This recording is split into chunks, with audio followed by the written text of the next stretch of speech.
दोस्तों, मैं रविकांत यादव एकेडमिया के ऑनलाइन पोर्टल पे आप सभी दोस्तों का स्वागत करते हैं। कल पढ़े थे सिंगल फेज इंडक्शन मोटर का पार्ट 1 और आज पढ़ेंगे सिंगल फेज इंडक्शन मोटर का पार्ट 2।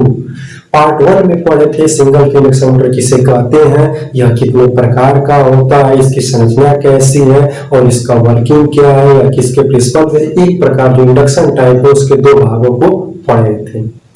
कल हम लोग पढ़े थे कि इंडक्शन मोटर का कार्य सिद्धांत में देखे थे कि जब एक वाइंडिंग रहे और रोटर रहे तो हमारी मशीन मूवमेंट नहीं कर रही थी, क्योंकि जो उसमें सिंगल फेज के सप्लाई देते हैं तो एक हमारा पल्सेटिंग फ्लक्स बनेगा जो फेरारीज और डबल रिवॉल्विंग फील्ड थ्योरी के अनुसार उसके दो घटक होंगे जो एक दूसरे के बराबर और विपरीत कार्य करते हैं, जिसके कारण मशीन नहीं चलती है।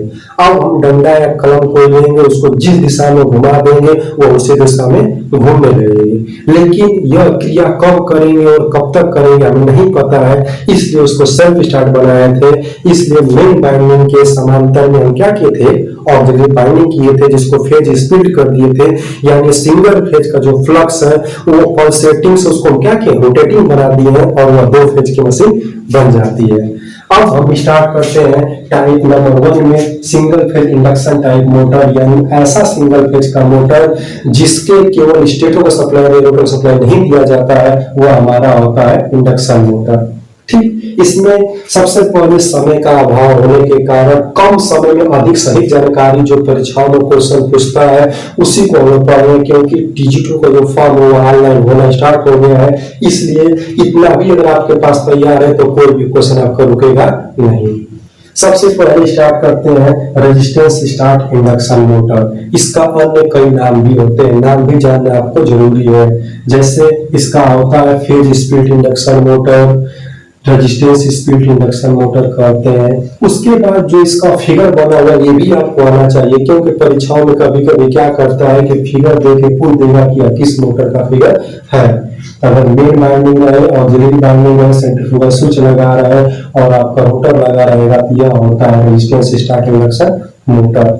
कभी कभी आप लोगों को फिर इसमें अल्फा का मान पूछ देता है तो ये जानकारी होनी चाहिए। अब फेजर डायग्राम की बात करेंगे, दोनों में हमारे कॉमन क्या है, वोल्टेज, इसको रेफरेंस मान लेंगे और आईएम मेन धारा है, चूंकि यह इसमें रिएक्टेंस का मान ज्यादा होता है इसलिए यह ज्यादा लैग करेगी और इसमें रिएक्टेंस ऑक्सिलरी बाइंडिंग कम होता है इसलिए कम लैग करेगी। इसलिए इन दोनों के बीच में जो अल्फा का मान आता है वह 68 से 70 डिग्री होता है। अब हम बात करेंगे इसका स्टार्टिंग टॉर्क कितना होता है। इसका स्टार्टिंग टॉर्क कम होता है, 1.5 से 2 गुना होता है और प्रारंभिक धारा की बात करें तो वह होती है 7 से 8 गुना। सामान्यतः तो जितने इंडक्शन मशीन होते हैं उसमें कितना होता है, 7 से 8 गुना होता है। अब बात किया जाए कि इसकी दक्षता कितनी होती है तो 50 से 55% होती है। और यूज की बात किया जाए कहाँ पे यूज किया जाता है तो इसका यूज किया जाता है रेफ्रिजरेटर में, सेंट्रीफ्यूगल पंप में, ड्रिलिंग मशीन में, मशीन टूल में, एयर कंडीशनर में, ब्लोअर में, फ्लोर पॉलिश में इत्यादि जगह इसका प्रयोग किया जाता है। ठीक, और एक बात और जान लीजिए कि जितने इंडक्शन टाइप के मोटर होते हैं वो फ्रिक्शनल हॉर्स पावर के होते हैं, यानी वो आधा एचपी सभी नहीं के होते हैं, यानी 0.5 एचपी के अंतर्गत के ही होते हैं। 1.3 होके 1.4 होके कभी भी 1 के एचपी के नहीं होते हैं। ठीक, अब हम बात करते हैं दूसरा motor, capacitor start induction motor. जो कैपेसिटर स्टार्ट इंडक्शन मोटर है, सबसे पहले संरचना की बात करेंगे तो यहाँ पे हमारा मेन वाइंडिंग है, ऑक्सिलरी वाइंडिंग और ये हमारा जो स्टार्टिंग कैपेसिटर लगा हुआ है और ये सेंट्रीफ्यूगल स्विच है और रोटर है। चूंकि जो यहाँ पे स्टार्टिंग कैपेसिटर लगा होता है इससे बार बार परीक्षाओं में क्वेश्चन पूछता है तो यह कहा जाए जो सीएस होता है, सीएस का मतलब होता है शॉर्ट ड्यूटी साइकिल के लिए, कम समय के लिए होता है। जो कम समय के लिए होता है वो आकार में छोटा होता है और इसको माइक्रोफैरड जो होते हैं वो बड़े होते हैं, यानी 250 से लेकर 300 माइक्रोफैरड के होते हैं। यह किसके बनाए जाते हैं तो यह इलेक्ट्रोलिटिक टाइप के होते हैं। वैसे तो जो इलेक्ट्रोलिटिक टाइप के कैपेसिटर होते हैं डीसी पे काम करते हैं, लेकिन उसमें कुछ मॉडिफाई करके हम उसे एसी पे चलने लायक बना देते हैं। अब बात करेंगे फेज एंगल की बात करेंगे यहाँ पे तो सबसे पहले इन दोनों कॉइल वोल्टेज कॉमन है, चूंकि कैपेसिटर लगा हुआ है इसलिए यह लीड करेगा और ये हमारा लैगिंग करेगा और अल्फा का मान यहाँ पे आएगा 80 से 85 डिग्री। स्टार्टिंग टार्क इसका सबसे अधिक होता है। स्टार्टिंग टार्क होता है 3.5 से 4 गुना होता है। स्टार्टिंग धारा जो होती है 7 से 8 गुना सभी मोटरों की होती है। दक्षता की बात किया जाए तो 68 से 70 डिग्री होती है। अब यूज की बात किया जाए, इसका भी यूज जो होता है रेफ्रिजरेटर में, मशीन टूल में, कन्वेयर में, सीलिंग फैन में और कूलिंग फैन में इसका प्रयोग किया जाता है।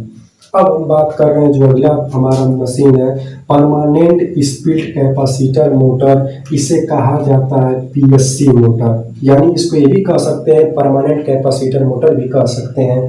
संरचना की बात किया जाए तो यहाँ पे मेन वाइंडिंग होगी, ऑक्सिलरी वाइंडिंग होगी और जो कैपेसिटर लगा होगा यह हमेशा रनिंग के लिए लगा होगा। इस रनिंग कैपेसिटर को कहा जाता है कंटिन्यूअस ड्यूटी साइकिल। यह लंबे समय का लगा होता है इसलिए इसको आकार में बड़ा माना जाता है। लगभग में रेटिंग की बात किया जाए तो 40 माइक्रोफैरड की होती है।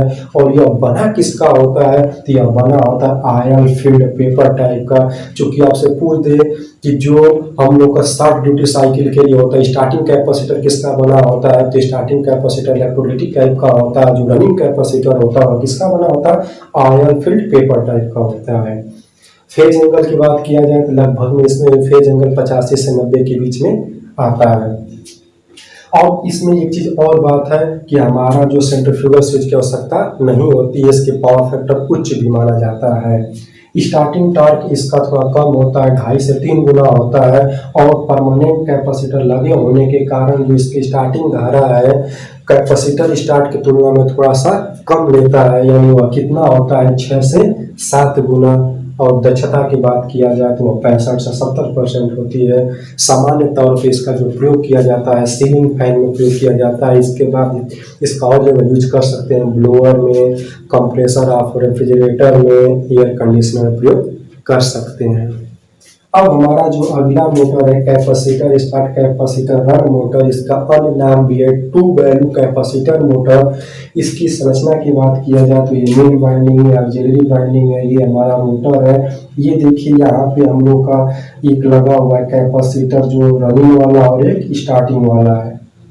बात किया जाता है रनिंग और स्टार्टिंग समांतर में लगे होते हैं, लेकिन ये दोनों जो लगे होते हैं ऑक्सिलरी वाइंडिंग के सीरीज में लगे होते हैं। अगर परीक्षाओं में क्वेश्चन पूछ दे कि कैपेसिटर कहाँ लगाए जाते हैं तो कैपेसिटर हमेशा ऑक्सिलरी वाइंडिंग के सीरीज में लगाए जाते हैं। लेकिन यहाँ पे रनिंग कैपेसिटर और स्टार्टिंग कैपेसिटर दोनों एक दूसरे के समांतर में लगाए जाते हैं। तो स्टार्टिंग कंडीशन में दोनों काम करते हैं और सेंट्रीफ्यूगल स्विच भी लगा होता है, तो उस कारण दोनों काम करने के कारण अल्फा का जो मान आता है वो 90 डिग्री से अधिक हो जाता है।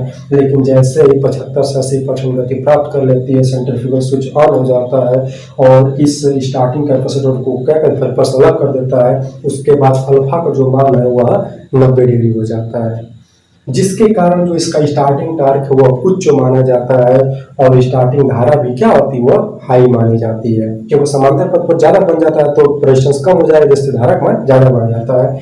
इफिशियंसी की बात किया जाए तो 60 से 65% आती है। इसका जो यूज किया जाता है कहा जाता है पंपिंग इक्विपमेंट में, उसके बाद रेफ्रिजरेटर में, एयर कंप्रेसर में इसका प्रयोग किया जाता है। अब हमारा जो 5वां मोटर है सैडेड पोल टाइप मोटर। ये सैडेड पोल टाइप की संरचना अलग होती है। इसमें क्या होता है कि एक ही बाइंडिंग होती है। अभी तक आप लोग देखेंगे कि ऑक्सिलरी और मेन बाइंडिंग है, यहाँ पे केवल एक ही बाइंडिंग होती है और एक जो उसका दूसरा जो बाइंडिंग होता है उसको सैडेड पोर्शन भाग में एक सैडेड रिंग लगा देते हैं, वह कॉपर की लगाते हैं। यह सबसे बेकार मोटर, इसका पावर फैक्टर सबसे खराब होता है, लेकिन यह मजबूत होता है। इसमें अगर बात किया जाए कि इसमें जो गति क्या होती है परीक्षा में पूछता क्या है तो देखिए इसमें जो पोल्सू पे है यहीं पे एक सैडेड रिंग यहाँ पे लगाए और एक सैडेड रिंग यहाँ पे लगाए हैं। जो मशीन गति करती है यह गति करती है अनसैडेड भाग से सैडेड की तरफ। क्वेश्चन पूछता है कि हमारा जो सैडेड पोल मोटर है किधर से किधर गति करता है तो अनसैडेड से सैडेड की तरफ गति करता है। इसलिए देखिए यहाँ पे सबसे पहले देखिए फाइनल ही हमारा है, ये कह रहा है कि ये हमारा सैडेड के लिए तो सैडेड में चूंकि 60 है धारा का मान ज़्यादा होगा, धारा का मान ज़्यादा होने का चूंकि कॉपर का लगा रिएक्टेंस भी ज़्यादा होगा इसलिए ज़्यादा लैग करेगी और अनसैडेड वाला कम लैग करेगा, जिसके कारण हमारा रोटर जो मूवमेंट करेगा अनसैडेड सैडेड पर कर जाएगा और अल्फा का मान इसमें क्या होता है कम होता है। 30 से 35 डिग्री, चूँकि जानते हैं कि सबसे खराब मोटर हमारी है। इसका स्टार्टिंग टॉर्क जो होता है वो लो होता है। स्टार्टिंग धारा की बात किया जाए, इसमें धारा का मान ज़्यादा होता है। अब यहाँ पे बात किया जाए ईटा कितनी होती है, इसकी इफिशियंसी वो भी बहुत कम होती है, 25 से 35% होती है। उपयोग की बात किया जाए तो कहा जाता है कि ब्लोअर में, टेबल फैन में, टॉयज में, वाटर लिफ्टिंग पंप में। उसके बाद मुख्य रूप से बताया जाता है स्लाइड प्रोजेक्टर में, फोटोकॉपी में इसका प्रयोग किया जाता है। अब जो हमारा सिंगल इंडक्शन टाइप में जो लास्ट हमारा बचा हुआ है, वो बचा हुआ है single phase reluctance start induction motor. तो हम बात करेंगे single phase reluctance start induction motor. इसकी संरचना की बात किया जाए तो इसकी भी संरचना जो होती है, सबसे पहले स्टेटर होता है और उसमें एक ही वाइंडिंग होती है, लेकिन जो पोल शू होता है उसी पर ही हम क्या करते हैं कि एयर गैप बना देते हैं। ऐसे ही क्या करके एयर गैप बना देते हैं और इस मशीन का मूवमेंट देखते हैं। ठीक, ये हमारा रोटर है। रोटर जो है हम लोग का जो पहले 3 फेज इंडक्शन मोटर के समान ही होगा। अब इसमें हम क्या करेंगे कि एक वाइंडिंग कर देंगे और यहाँ पे सप्लाई देंगे। सप्लाई देने के बाद देखिए यहाँ पे एयर गैप ज़्यादा है, फाई भी मान लेते हैं, यहाँ पे एयर गैप कम है, इसको हम फाई ए मान लेते हैं। तो शुरू में जो मशीन हमारी स्टार्ट होती है, कहा जाता है कि इसमें धारा को कॉमन मानेंगे और यहाँ पे देखिए एयर गैप ज़्यादा होने के कारण यह कम लैग करेगी। ये हमारी फाई बी है और ये ज़्यादा यहाँ पे आएगी तो हमारी क्या है, फाई ए है। और जो रोटर मूवमेंट करेगा वो भी क्या होगा, कहा जाएगा कि जो ज़्यादा एयर गैप से कम एयर गैप की तरफ ये मूवमेंट करेगी। इस मशीन का आजकल उपयोग नहीं किया जाता, बल्कि प्रयोगशालाओं में बस प्रयोग के लिए किया जाता है। ठीक, इसके बाद हम स्टार्ट कर रहे हैं दूसरा जो मोटर हम लोग का टाइप नंबर 2 स्टार्ट करेंगे, सिंगल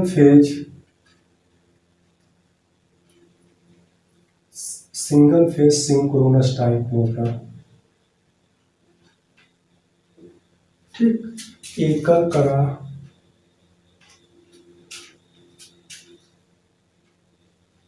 तुल्यकालिक मोटर यानी ऐसा सिंगल फेज का मोटर जिसमें स्टेटर और रोटर दोनों की गति समान होती है, उसे कहा जाता है single phase synchronous motor. Single phase synchronous motor दो प्रकार के बताए थे। एक बताए थे सिंगल फेज हिस्टैरिसीस मोटर और दूसरा बताए थे सिंगल फेज रिलक्टेंस मोटर। देखिए दोनों, यानी ये दोनों ऐसे मोटर हैं जिनके स्टेटर और रोटर गति क्या है, समान है। सबसे पहले हम बात करेंगे इसके कंस्ट्रक्शन की। तो कंस्ट्रक्शन में बात करेंगे कि जो इसकी स्टेटर होती है वह परमानेंट कैपेसिटर मोटर के समान ही होता है,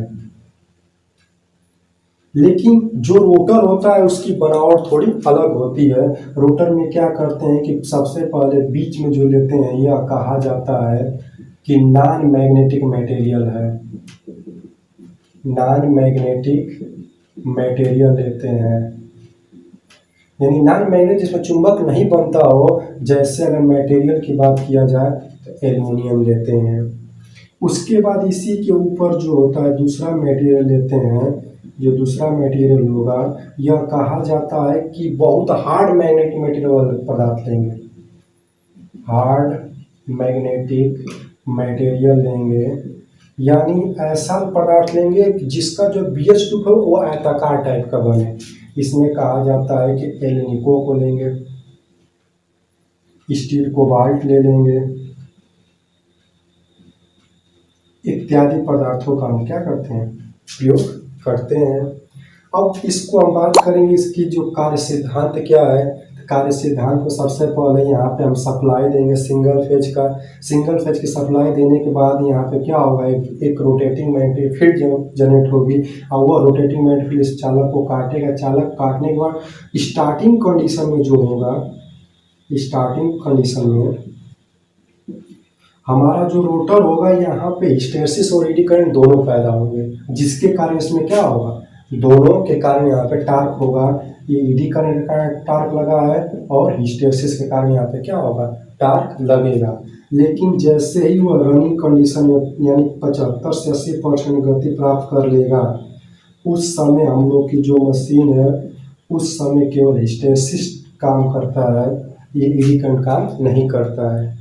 इस समय के न्यूट्रल की बात किया जाए कि फेज में न्यूट्रल बनता है, यानी यहाँ पे नॉर्थ बना तो यहाँ पे क्या बन जाएगा, साउथ बन जाएगा, जिसके कारण यह इंटरलॉक हो जाएंगे और एक समान गति से चलने लगेंगे।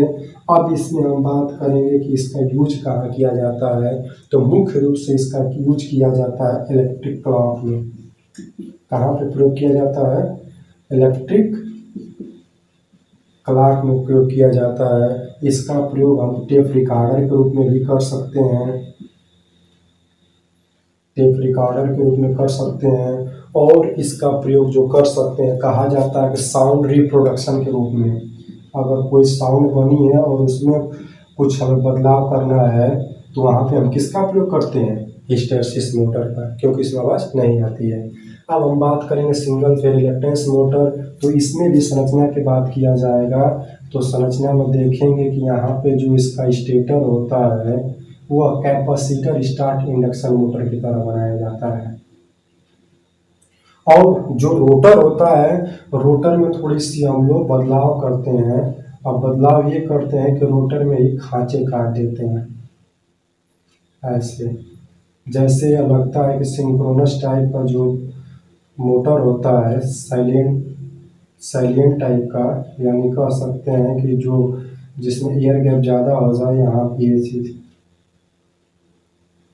ठीक, ये साइलेंट टाइप रोटर की तरह बन जाता है। स्टार्टिंग कंडीशन में जो यहाँ पे सप्लाई देते हैं इस मशीन, जो सिंगल फेज के सप्लाई देंगे तो यहाँ पे एक रोटेटिंग मैग्नेटिक फील्ड बनेगा, और रोटेटिंग मैग्नेटिक जो फील्ड है इस रोटर चालों काटेगा। स्टार्टिंग कंडीशन में as a 3 phase induction motor की तरह चलेगा, लेकिन जैसे ही 75 से 80% गति प्राप्त कर लेगी, ये क्या होगा, हमारी जो ऑक्सिलरी वाइंडिंग है ओपन हो जाएगी, और यहाँ पे जो नॉर्थ बना था यहाँ पे साउथ बन जाएगा, दोनों इंटरलॉक हो जाएंगे और दोनों गति क्या आ जाएगी, बराबर हो जाएगी। और यह कैसे काम करेगा, सिंगल फेज रिलक्टेंस मोटर, यानी हम कह सकते हैं कि यह सिंक्रोनस मोटर की भांति व्यवहार करने लगता है।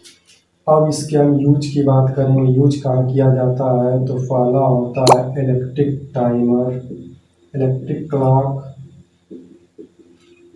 टाइमर के रूप में प्रयोग किया जाता है। दूसरा होता है फोनोग्राफी के रूप में।